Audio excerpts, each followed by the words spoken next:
G'day guys, Sam Lofts, Sales Manager at Blueforce. Thank you for having us along today to talk to you about technology in the aged care sector. We're coming to you from our technology hub where we test, trial and improve technologies that we use in the field. I'll rely on some of my colleagues today to also expand on some of their knowledge and experiences they've had in the residential aged care, home care and staff safety industries. I'm going to start with accessing our site, whether that be through a car, a person, a resident, a carer, or a family member. Gone are the days where we had to rock up at site and put in the rudimentary old code at the front door. People don't do that anymore. We need to be looking further past that. We need to look to solutions like license plate technology for contractors and suppliers to be able to easily access site and deliver our goods, medicines where we need to fast. We need to be able to let residents' families in, whether that be through a Bluetooth credential on their phone, which we can send to them prior to coming.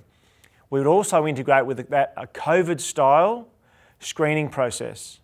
Now, we all hope that in the next period of time, the COVID sort of situation passes, but there's no reason why we can't use that screening going forward. The landscape of how we access, control and maintain our sites will change. And we will use technology to better improve the outcomes for not only our residents, but our staff safety. And Matthew will talk further about staff safety in his speech, but I want to talk to you about how we're going to gain access to site going forward and how integrated networks and solutions are going to provide better care for our staff and residents, whilst also giving us better outcomes. I'm a resident's family member. My mother's just gone into a residential aged care facility. I need to go and see her. So my aged care facility has now sent me a message on my phone to say, download this link, fill out these couple of questions. Currently they are COVID related. When I get to site, my mobile phone is my access to site. Once I've accessed that front door, it's opened me into a secure airlock. I can then be greeted by a staff member if required, or I'm provided with an integrated map which tells me exactly where my mother is, and I can go and see her in her room. Now that same solution can be used for staff. So staff member comes to site. They use their phone. We now know that staff member's on site. Their timesheet and HR payroll integration is now complete. We can do all of this through some smart technology on one system. We can access site, have access to their payroll, and all link it as one holistic system where any one of the users on the system can get the data they need when they need it, whether that be remotely or on site. Now that could be knowing that a staff member has turned up on time to their shift. That could be knowing that a family member has come to see their family. That could be a case that a supplier has now dropped off the milk and we need to go downstairs and pick it up. All of those things can come on one smart solution. How do we do it? Integrated networks. If you aren't looking at an integrated network for your facility, whether it be a greenfield or a brownfield, you really need to look at how you are deploying your technology going forward. All of these solutions, whether it be nurse call, access control, facial recognition, thermal imaging, HR, payroll, RTLS and GPS tracking, all link, and the backbone is an integrated network. Now this integrated network doesn't need to be managed by an IT team. By putting in a robust network and doing some planning and working with the right integrators at the start, you will find that all of these networks and integrations work seamlessly to provide efficiencies for both staff, family and residents. Moving through the facility, we're now looking at facial recognition, Bluetooth credentials to access doors, which give us resident safety, meaning if a resident walks up to a room out of a dementia wing and their face is on the list, the door will lock. That is a simple integration between access control and CCTV. 10 years ago, this was a high-cost item. Integrated systems now, like facial recognition and access control, is relatively low cost. And it also means that you're not having to have an additional staff member ensuring people aren't following you out the door. It also means that we don't have the keypad and somebody waiting there to make sure that you don't go out the door. Moving through the facility, we've gone through our safe integrated access to the site where a family member or a resident. We've now moved up to our level 3 suite where we've gone to see our mum. Gone in, hello mum, how are you? She's being looked after and cared for by the staff on that floor. The staff on that floor are carrying around smart tablets. They know at any time live if there's an incident or something they need to attend to in that room. Two ways they can do that currently. The nurse call button, the optic sensor in the ceiling.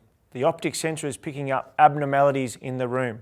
This could be more than one person in the room, person falling out of the bed, person's been to the toilet and not returned to their bed for more than 20 minutes, person that's been outside of the room and not come back, person who's not eaten their dinner.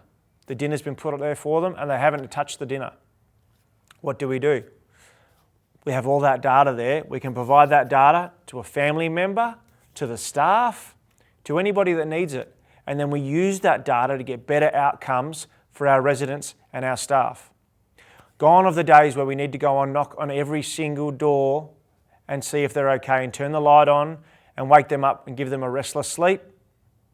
We've got that data in our hand. We've got that data in our hand to access the site through our Bluetooth credential, which is a smart device.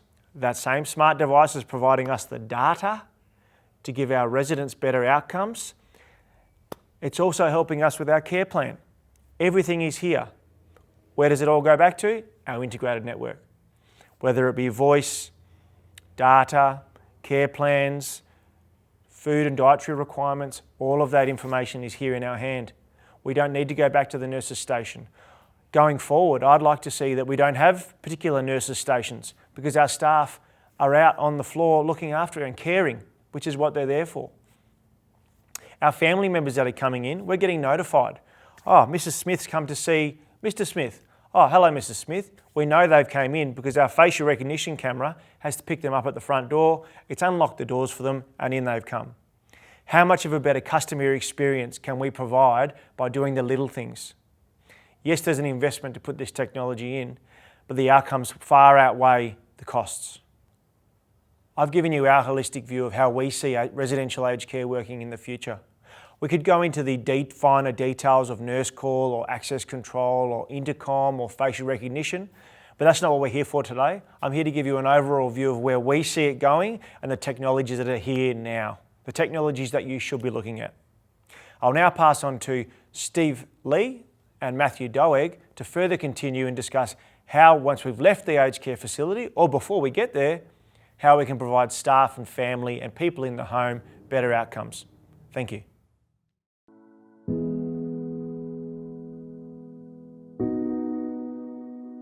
Hi, I'm Stephen Lee from Blueforce. So, what technologies exist within the independent living and home care space? Our clients rely on us as aged care providers to deliver effective assistive technologies. We want to make a meaningful difference in their lives and provide them with a peace of mind and independence. The responsibility at the end of the day rests on us. The wide range of choices in the market is healthy on driving better outcomes, but it can also be disruptive and overwhelming. The available range of 24/7 monitored options has typically consisted of an in-home pendant and base unit. Sometimes people view these systems as basic and old-fashioned, but in actual fact, they're user-friendly and highly effective. They're reliable, low-cost, and can be installed within minutes. They've proven themselves time and time again to provide much-needed emergency help when required. And unlike most options on the market, they're professionally monitored and built to strict Australian standards. These standards cover performance such as a minimum 40-hour battery backup, for example, universal design features such as displaying the help buttons in red, as well as the operation of the unit in the way that the system communicates with the Emergency Monitoring Centre. Users maintain their freedom with the knowledge that the help is just only a button press away. So, how do they work? In an emergency situation, our clients simply press their personal pendant or red help button. This immediately triggers a call to Blueforce's 24-hour monitoring centre via the National Mobile Network. As an A-graded monitoring centre, alarms are actioned within 60 seconds by one of our fully licensed operators. This can include direct dispatch of ambulance, fire and police services, alongside notifying the user's support network. So, where does all this technology fit in? We are now seeing 4G units integrating with a wide range of Bluetooth devices. This can include heart rate monitors, Galaxy watches and smart sensors. They can even broadcast evacuation alerts and custom reminders including medication, meal and showering schedules. We are now being offered GPS location services with two-way voice, right through to sophisticated artificial intelligent platforms and sensors that will learn the everyday patterns of a resident's life. Being surrounded with more technologies than ever and so much more data, how do we decide what technologies to use? How do we extract data from these technologies in a useful way? And how does this make a difference for our providers? We are seeing more and more aged care providers struggle with these challenges, unsure which way to turn. Each customer, as we know, is unique and there's no one-size-fits-all solution. As a result, technology integrators such as Blueforce are more involved than ever in helping you as aged care providers make the right choice.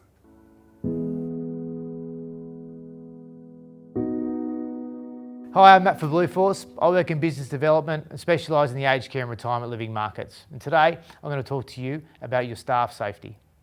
We often have duress systems employed in aged care facilities, but how many of you have a duress system or process or device for your home care staff or retirement village staff or retirement village managers? We run a poll, a yes for those that do and a no for those that don't, and I'll continue on.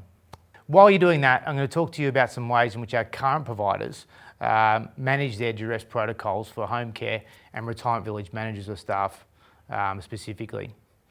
One of those is calling into a help centre and just using a call sign or a password to indicate they're in a duress situation.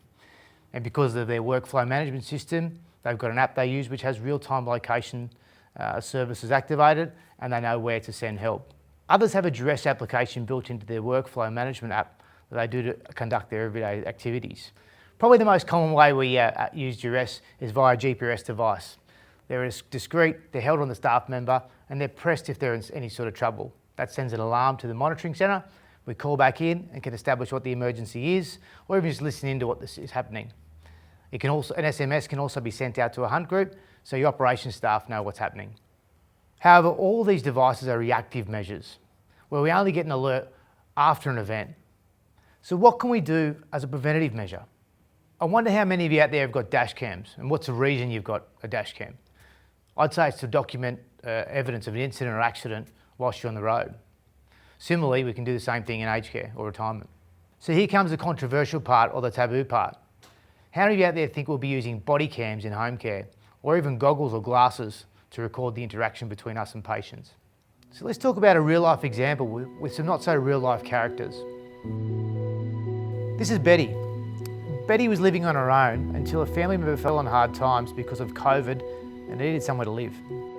So Harry moved in with approval from the family. Harry helped a little around the house and the family felt some comfort with this because he'd be around for additional support.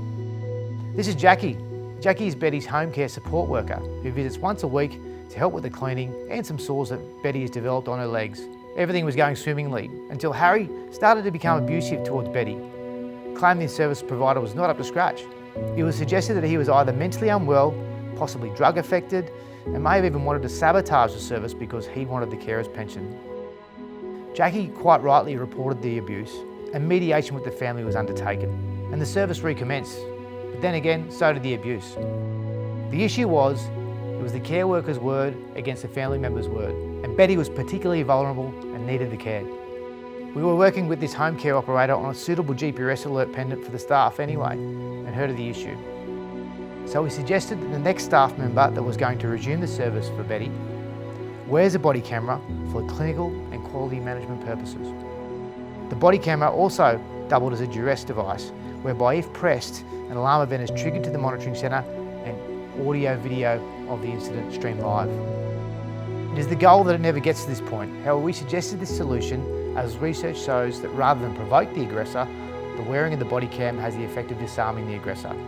In this case, the wearing of the body camera can be shown as being preventative rather than being reactive. And if there is an incident, there is factual, visual evidence to present to authorities. There were some other benefits identified by the customer other than being preventative and having evidence to provide authorities. One of those is using videos to provide training. Another one of those is the possibility of providing support to those working remotely. But the most important one they identified was being able to document wound management or wound control or infection control securely. I know with a lot of these applications, using your smartphones to document this, using workflow management systems, but there is a risk that your employees may keep that information on their phone, which can then breach the privacy of the customer. With the body cam, the data is held in there securely. Since it's an encrypted device, you need to take it back to the office and put it on the dock to upload the information. Of course, if you're interested in such a solution, you need to consult your own state or territory's laws and probably obviously the family to get their permission. So how many of you now out there think it's far-fetched that we'll be using body cameras in the home to improve our quality of service or as a duress device? Mark yes for those who think you do. Mark no for those who don't. So the use of CCTV and surveillance in aged care and home care and retirement is growing. And often it was thought of as an avenue to protect the individual or the person receiving the care. But now we're seeing that turn around and being able to protect the operator or the staff member from potential false claims or to improve operations or any of those things. I'm going to give you one last real life example. We needed a bespoke solution for a customer. We were advised that this certain individual, this family wanted a surveillance device put into their room. They actually requested it. The very details of which were held private, but it was understood that they wanted to have some oversight of their mother's care. The camera had onboard storage, used the Wi-Fi to stream to the family member's phone, and even to the cloud if they wanted it. In the end, rather than being used as a monitoring device for the family to review their mother's care, it was used as a communication device using the speaker and microphone in the camera to communicate with their mum. Not recommended if someone's got dementia. Talking to them out of a random camera room might cause them a bit of stress. But there were no privacy concerns raised and no care issues reported. So there's a couple of examples of how CCTV or surveillance has been our friend. But let's go back to the start and talk about, well, if staff are our greatest asset, they need to be protected. And we can't forget about the duress systems or protocols you use to protect your employees, but CCTV and surveillance can play a major role in protecting your employees, your customers, and your organisations also. Thanks for listening. I'll hand back to Sam to talk a bit more about stitching all these solutions together. G'day guys, Sam here again. Thanks to Matt and Steve for providing us a detailed insight into not only resident safety, but also our staff. In closing, we've probably gone over multiple different aspects of technology and how they can benefit not only you as a care organisation, but also you as a carer, a primary carer, or a family member, or somebody that is actually receiving that care. What I would say in closing is choose a provider that's willing to work with you. Whether you've got a home care organisation, an aged care facility and independent living, they all have some synergies where you can work together, and having a great IT team behind that to support you and a great team to onboard new technologies and work with your providers, work with your people and your staff is the key to the best outcomes, not only for you as a group, but for the people you care for. Once again, thanks for joining us. I hope we've been informative. Please stick around to meet us in the meeting hub. We'll have our team there available for any of your technical questions, and hopefully we can come up with solutions or point you in the direction of someone that can give you a solution that's going to work best for you. Thank you.